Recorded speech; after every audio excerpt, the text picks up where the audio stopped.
Hello, I'm Ellie. And I'm Sarah Jane. And I'm Fleur.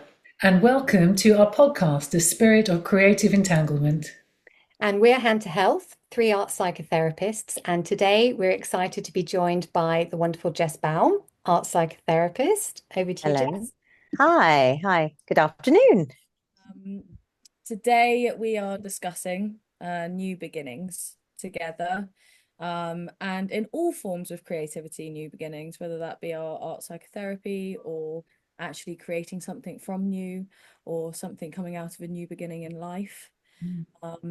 Just every which way that hits us as H2H are in a new beginning currently with this podcast. So we thought we'd kind of spend some time discussing that and in all different ways of life. And Jess being an art psychotherapist herself and an artist, which I'm not sure if I'm okay to say, but and an artist. Okay. We thought it should be someone great to help us discuss all of that comes with it. I'm also aware, Jess, that you have brought an object with you around new beginnings, and I didn't know whether you'd be able to start us off. Yeah. It's such an interesting subject, really, new beginnings, because I think it probably means a lot to everybody. And I think as art psychotherapists, we work with symbolism and metaphor and, literal meanings and hidden meanings. So I think what I've got here, and I'm noticing it's a little bit dusty, is I've got a pot that I made because I work with clay a lot, and I make sometimes functional objects, but it's a ceramic pot. And then I filled it at some point with poppy seed heads. And I think the whole thing for me is very symbolic of new beginnings, because if I think about the sort of the vessel itself, I think about and what clay means for me. And I'm going to talk about, I suppose, from a personal level rather than for anyone else. I discovered a love for working with clay when I was pregnant with my first child. And it really helped me. The materiality of clay really helps me to to think about, I suppose it's very grounding, isn't it? And I've got a bit of fluff there. And from nothing, in a way, from the soil, I mean, it's effectively just mud, something happens. And I think as art psychotherapists, we're really alert to those sort of experiences. But I'm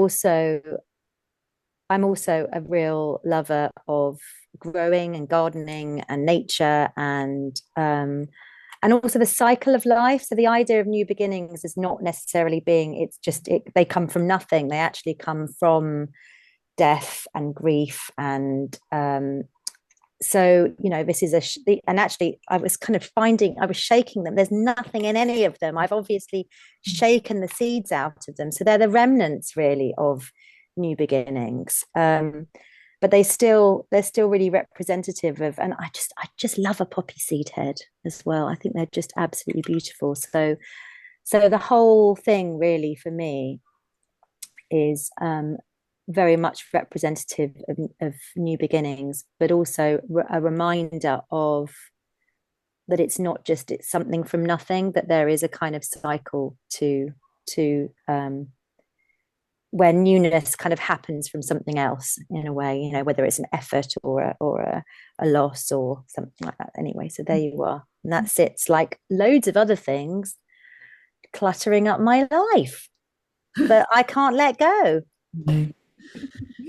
So I love your poppy seed heads, because then them in themselves are a vessel, aren't they? Because they hold all of the seeds. And I was really hoping that you would I was thinking, is there any left? Is she going to rattle? And we're going to hear the little seeds inside. But as you say, they've gone and they've become obviously flowers somewhere else.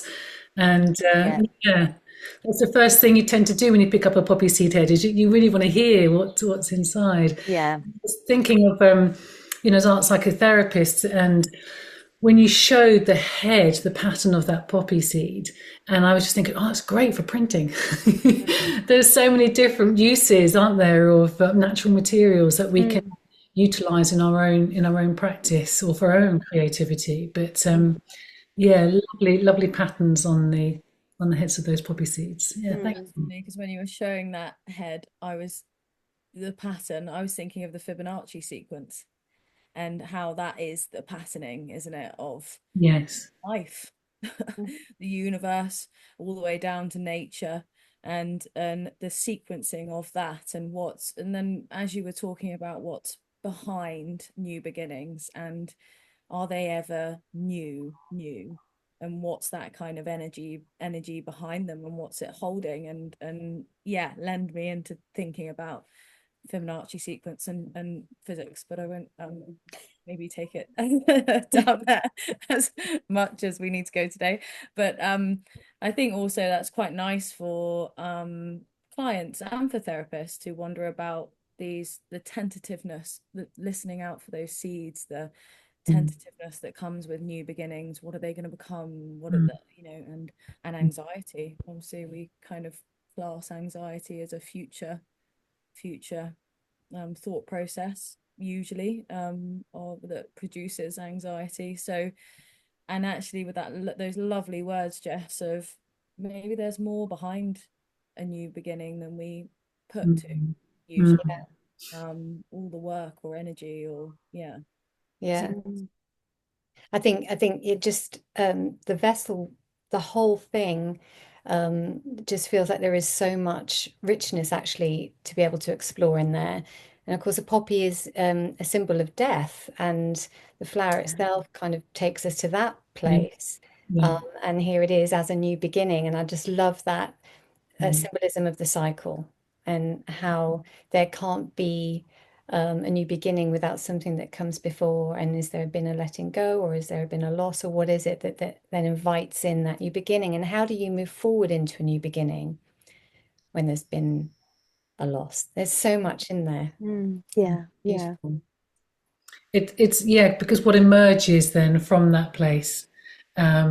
I was just, very simply thinking back to, so the poppy head, you can make patterns or with printing. And that's just something that's like a side shoot, isn't it? It's an emergence of this particular symbol. And it's the same you were saying, Sarah Jane, that actually you go through this transition, you go through a new beginning, but you're not quite sure where that might take you.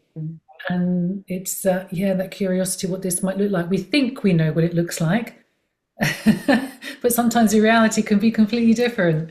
So yeah, just staying with that curiosity.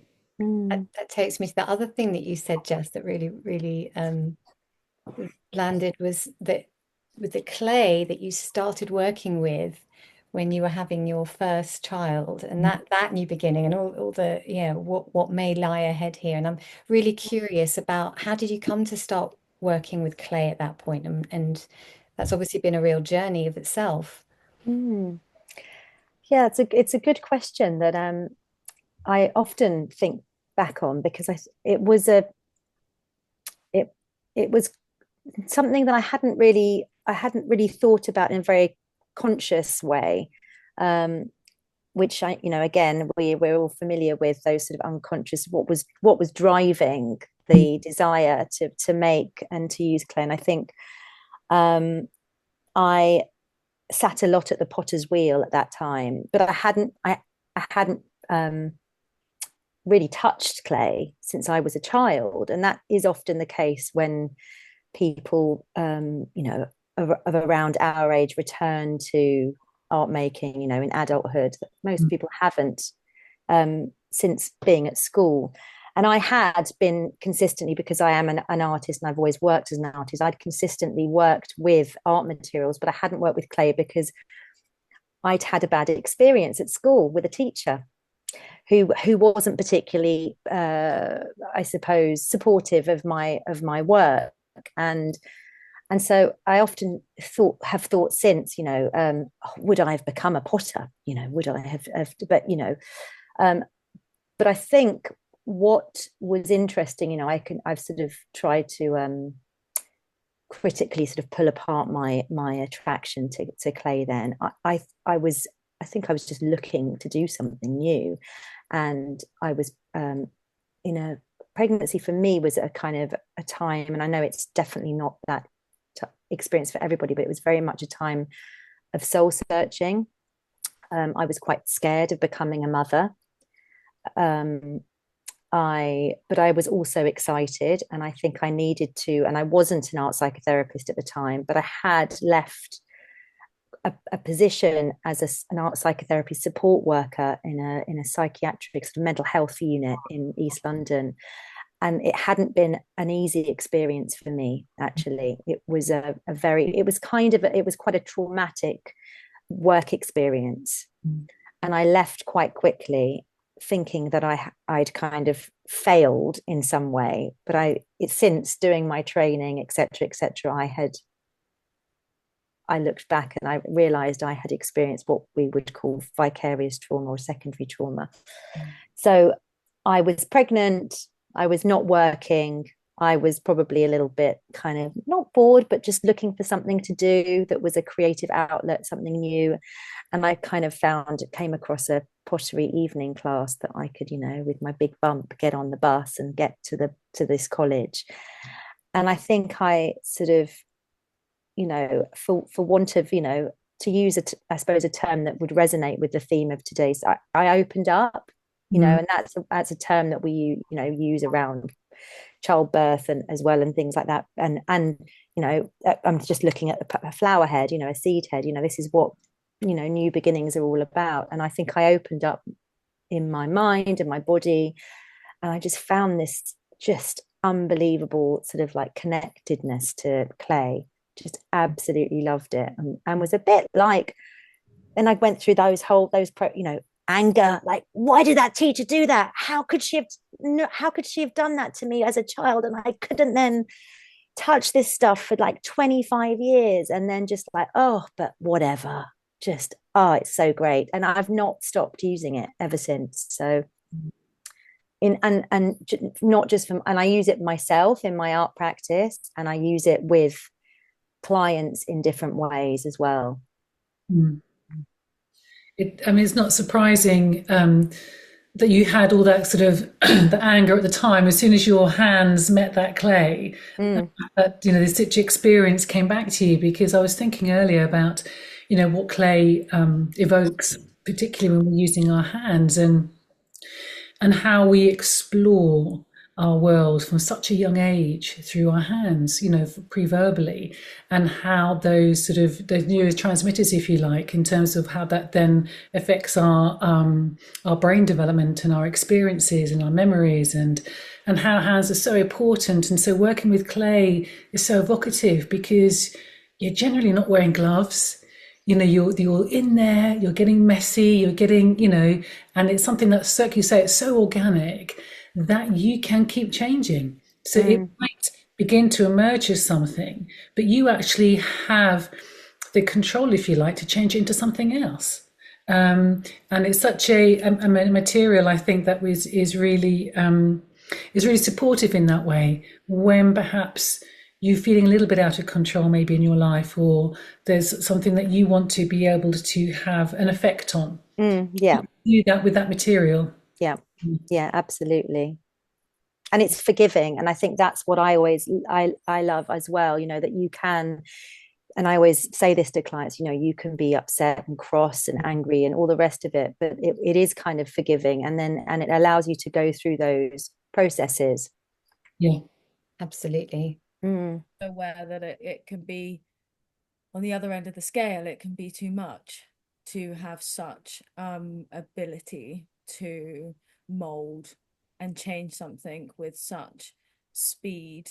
And I'm just not to want to play devil's advocate, but I'm just wondering in my head as well. So as Fleur was talking about what it can do for us, and if you feel out of control, you can have something that you can change. Absolutely, I agree.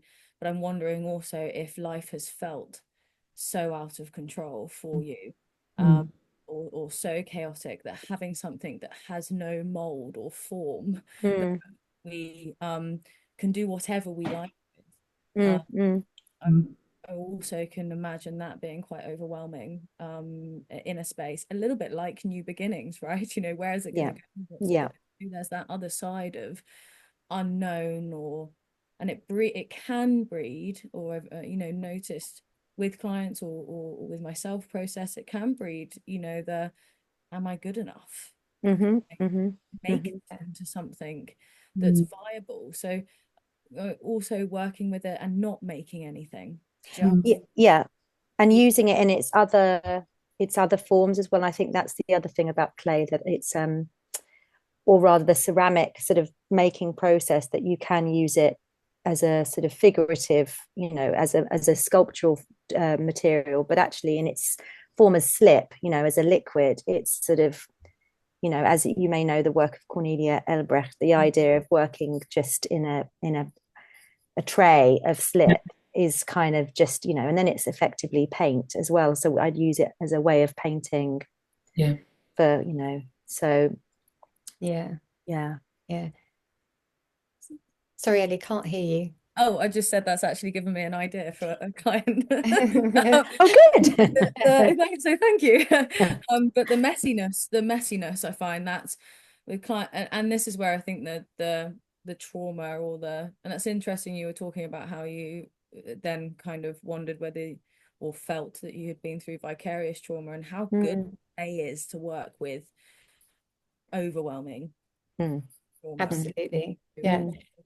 Pouring the water in and pouring it out and getting messy, and making more and more softer clay and let more bits, and it becoming a muddy puddle. You've reminded me, as you're sort of talking about kind of like the overwhelm, the anxiety of maybe being with something and not knowing what might come of it. It reminds me of the very first time that we used, maybe it wasn't the first time, it's the first time in my memory that we used clay in our training. And we're given this exercise where we had a lump of clay and we had to close our eyes and just be with it for something like 20 minutes, half an hour. And I remember so well this anxiety. I don't know what I'm making. I don't know what I'm doing. I don't know what this is. And actually just sitting with the clay and allowing myself just to be with it. It was the most wonderful half an hour. It was amazing. And this is going to be interesting. I created a poppy from it. Yeah, I did. Wow. Did you know that? What did you No. think about that when I brought the poppy? So it's just come back to you. Yeah, as we're talking about the through actual the material, making, the visceralness of it, I just was reminded, and I had no thought, preconception of what I was going to make at all, but I was creating, and actually, I won't go into any story, but there had been a loss for me.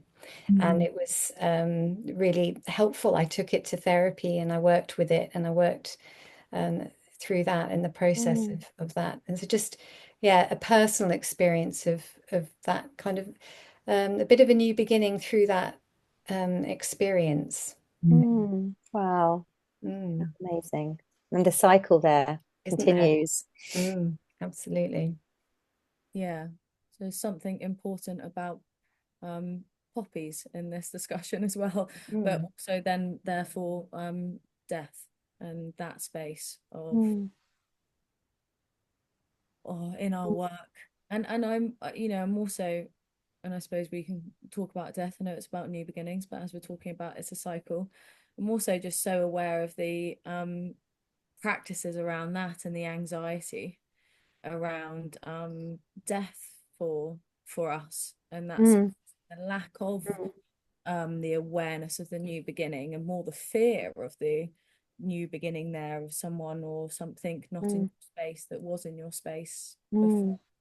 And I mean, even thinking about motherhood or something like that, I think there's, or parenthood, let's say parenthood. I think the transition for or into any sort of new developmental stage in one's life, any new identity, we sort of know, don't we, that we're letting go, we're losing, we're not babies anymore, we're now added, the growth of body hair, or we're now looking after somebody, whether it's a new child or an elderly parent, or we know that we're having to let go of something in order to move, and those transitions are very, very difficult, aren't they? So working with art materials, having somebody to witness that and to share those experiences with, but also having had and I've been thinking about this a lot today, having held a ritual for my own family this weekend, a traditional Jewish ritual for my son, a coming of age celebration, how important it is to make space for rituals and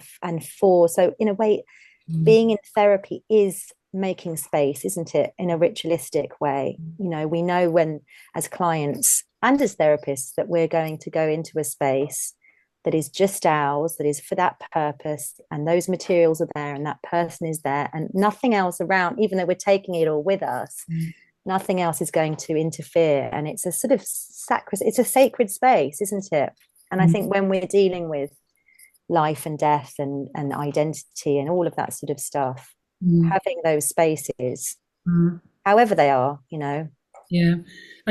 And it reminds me of a conversation having earlier about those rituals where you can actually ground that sort of that transition space, you know, something letting go and then moving on to something new. But it's that really difficult bit in between. And how often we just want to jump that part, we want to avoid it, we just want to go from one stage to another and completely miss out the in-between bit, the chaos or the pain or whatever it might be. And that's where I guess rituals are really important, because it can name that part, and if you're doing it in a creative way, you can ground it in that too. Yeah, that's really interesting actually. It just sort of feeds into something we were thinking about earlier. And I really like the way that you've described it in that way of having a ritual. Yeah.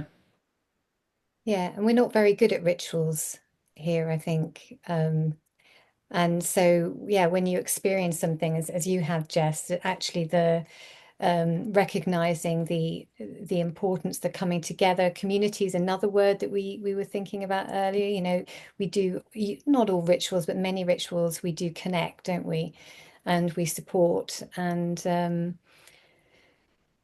I'm thinking about that, the letting go that is often part of that new beginning, and how do we do that if we don't provide that space, if we don't give ourselves that space, whether it's in a therapy room or through a ritual, or how can you, so that takes me to the recognition of stuckness, you know, and how you can really find yourself in that place of stuckness, not being able to let go and then move forward into the opening up of a new beginning.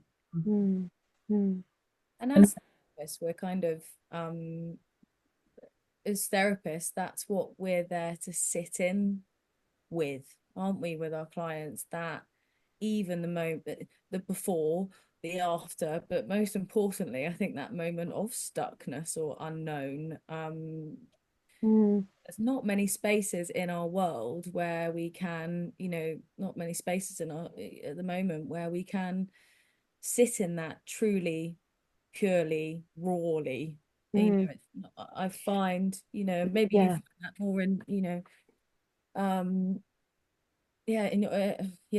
in your space, Jess, in your religion, or, you know, I don't Well, I think I think that there definitely, I mean, I think, you know, not to sort of, I don't want to bring in politics too much, but, you know, I think being a Jewish person at the moment is very, very challenging for and I have to sit with a lot of pain at the moment, you know, witnessing this sort of you know, the war unfold and how devastating it has been. And but just returning to this idea of stuckness, you know, as practitioners, as art psychotherapists and people who, you know, use art materials, and returning to the clay, I think what we're lucky to have the use of materials, but also the use of metaphor. And I often come back to, especially with clay, that it's just mud, and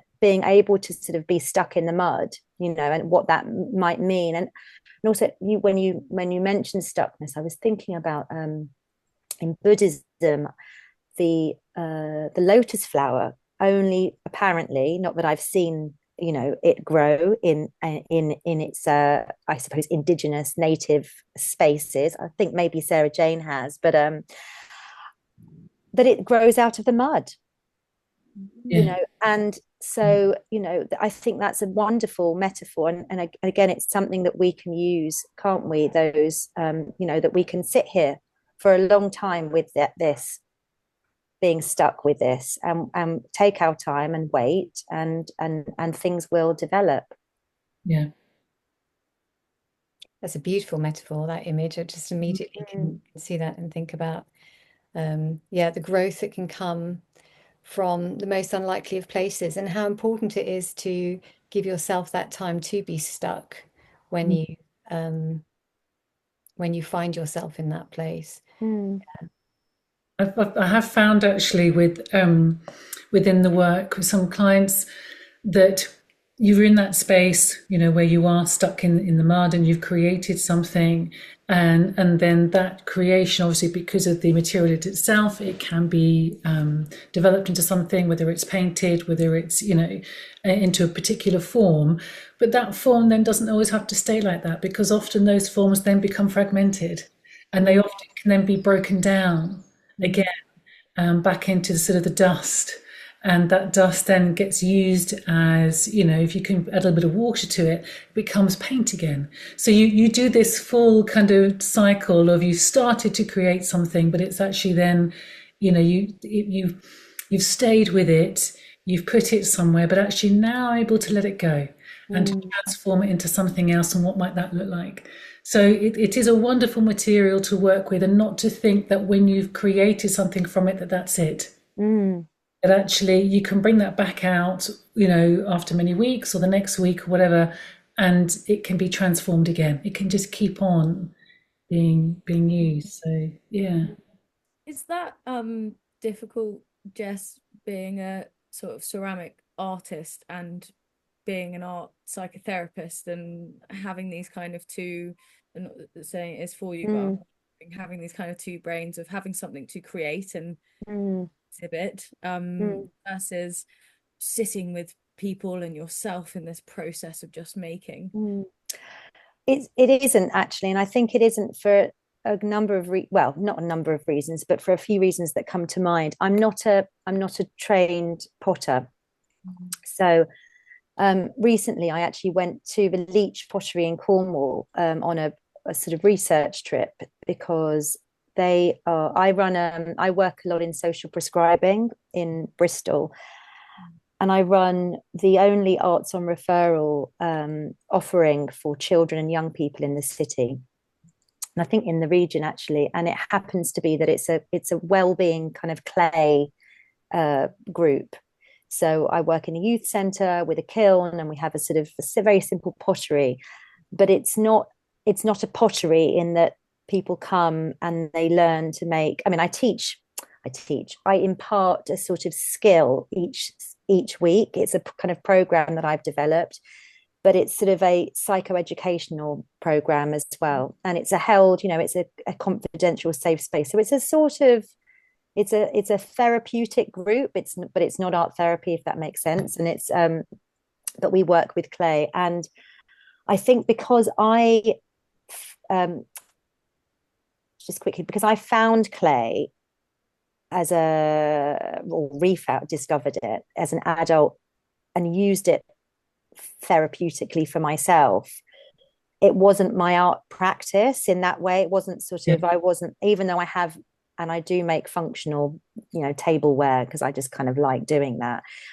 I didn't go to study ceramics, and I'm not a potter. And when I went to the Leach Pottery we did a sort of knowledge sharing, because they are the only other place that I found in England who do social prescribing specifically using clay. They were keen to speak to me because all of their practitioners are potters, so they get very stuck on the sort of making element, that things of, you know, which I wanted to learn. I was like, I want to sort of, this is like one of the most famous potteries in the world, and I'm not a potter, you know. And so, and I've dropped my work, I've dropped clients' work, I've made mistakes, I can sort of sit with that, and I know what that feels, those awful, difficult moments feel like. And so it's almost easier for me to be with the client in that way than it is for me to be with myself trying to make kind of like fine work, if that makes sense. So yeah. Wow, my heart just expanded when you said you've dropped your work and dropped Yeah. clients. But yeah, wow, yeah. Well, and I've been, not pottery sense, but yes, been through that work has been for Mhm. some reason or not, Yeah. not tried properly and being smudged or torn, Mm. broken. Yeah, Yeah. Yeah. that's It's a big responsibility, isn't it? That yeah, we feel yeah, the custodians of clients' work and what's held in it. Yeah. Yeah, and then in a way the loss, and then the new beginnings, that and what you have to do to work through that, and how the majority of the time, I can think back to someone, and I say a client, really a person who was a participant in a socially prescribed group, when I sort of wasn't meant to be transporting people's work because I didn't have anywhere to store it, but I did because I felt like Yeah. it needed to happen. And en route something broke, and what this person had to experience, and then how I felt, and having to work through that. And it was really hard for that person, really difficult for me, and it took a lot of time to work through, but we did. Mm. And I think it was a very important and therapeutic process. What do you do in those situations? Yes, that's hard, isn't it, to work through the rupture and the repair, even that in itself, Yeah. you go from the rupture and that in between bit to get to the reparative part. Yeah. Mm. Yeah, and again, that's such an important, well, a massively essential part of the work we do as art psychotherapists, isn't it? That rupture and repair, and the potential for new beginnings in the repair. What's changed in the relationship, and what is now possible. And going back to your opening up, Jess, that thought of what is now possible, that you've been through that together, and you've managed to come through to this new beginning, and how that isn't always possible. Sometimes it just isn't Yeah. the right time. Yeah. But And even if you know it, and then we have to hold that, this is, not to take it for granted, but actually some people aren't, as you say, ready for it, or can't get, yeah. So yeah. Mhm. Yeah, and that's making me think of those people, when you went down to the center, very particular, and were able to make beautiful things, and and what happens when we've got something so right for so long in our lives, and that ruptures, and is that actually harder? Probably, now I'm mm, thinking about it as we're mm, discussing, mm, if you say you're not trained in that kind of space, so it was easier to be in this ebbing and flowing of creativity and making, but what happens for our clients, or for the people that we're working with, that have got very good at something in particular, whether that's making a specific cup, or a specific teapot, or a specific whatever plate, and then that does get broken, what does that bring mm, in mm, also in our practice, in the rupture and repair, in our actual room? Someone that's very their life, they've been very good at something throughout their life, and we're there to hold whether that's not around anymore, or what that looks like for mm, them in the mm, rupture. And I think what you're talking about often is control, aren't you? Sort of what happens when somebody's so well contained, Mm. and what you're, and thinking again about the vessel, the bit we show the outside world, Mm. um, and if the cracks are starting to form, or what really is going on the inside, and people desperately trying to navigate Mm. that transition between that the other part of the self, and then what everybody else is seeing. So yeah, I think like you said, Sarah Jane, earlier, we can probably talk for hours about we Mm. could, this topic. yeah. Really, I work with children and young people with developmental trauma, and it just really reminds me of, again, coming back to hands and how we explore our world a lot through our hands. Even as a form of communication, I'm very conscious that I'm using my hands now as I'm talking, but as a form of communication too, as a way to tap into our emotions, as a way to, how our brain and our hands are connected. And it's really interesting, the experience that you've had as a young person, as a child, and how your hands have understood the world around you. Mm-hmm. And then you come to a place where you're going to be using your hands with quite evocative materials such as clay. Going back to your point, Ellie, that, is that something that actually that feels quite chaotic when you get into that kind of material? And then that could be, something that we are very conscious, in our work, aren't we? How we titrate our work, how we're very sort of, how we grade. But yeah, I guess I'm just very curious about our very early developmental sort of experiences and how that has an impact on how we work in the creative process. Yeah, definitely. I'm aware of time, and I'm just wondering if we might give ourselves a little bit of time as we move towards the end to really notice what's resonated and what's kind of sort of particularly prominent for us. I'm really aware, Jess, of what's kind of been playing around in my mind as we've been having all these different conversations is how you invited yourself to a new beginning when you brought yourself back to clay as an adult, and just thinking of all the different ways that we come across new beginnings in life, and they can come up in so many ways, sometimes out of deep sadness or loss or an opportunity arising, and you invited yourself to discover something which you had a story with, you had a history with, but you took yourself to this new beginning, which has it opened you up and opened up a whole journey for you, which is very, very much part of your life. And I love that. I hadn't thought about it like that. Thank you, Sarah Jen. I think that's such a lovely way of looking. But I think, we often feel that we're in a river, aren't we? And we're being kind of taken through life.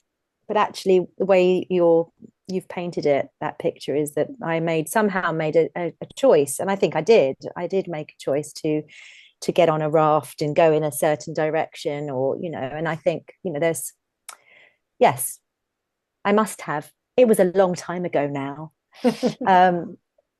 But yes, I mean, when somebody takes that step to go into therapy or to do anything, I think, and we're very conscious, aren't we, of if we think about things like co-production and, the client and consent and all of those sorts of things, just how important it is for people, especially people who have been out of, they've been disempowered in some way. How important it is also to make those choices to embark on new beginnings and new journeys. And that stuck with me, like what Fleur was saying. I think it's really important to acknowledge that we do have the ability to grade working with clay.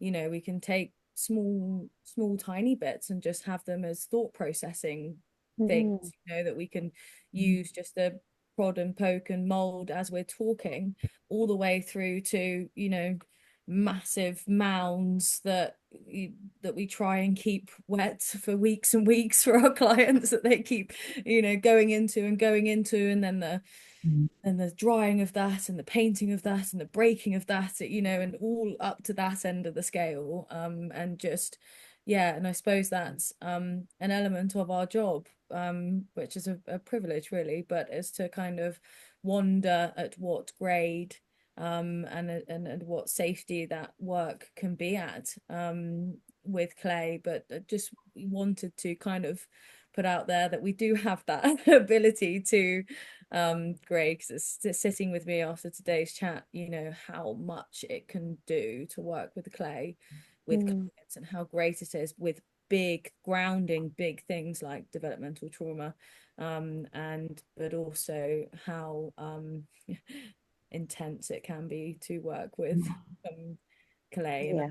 wouldn't want that to put anyone off, or any potential people that are going to go into therapy to be put off, because it can also be done slowly and beautifully and be exactly what your inner Mother Earth or soul needed in that time that you never knew needed. Even just, I do a lot of throwing clay in my work, so that's when I usually bring it in with anger and throwing it, Okay, that's ability to the sound it makes in there, so we don't yeah. take anything out of it, but used as this Mm.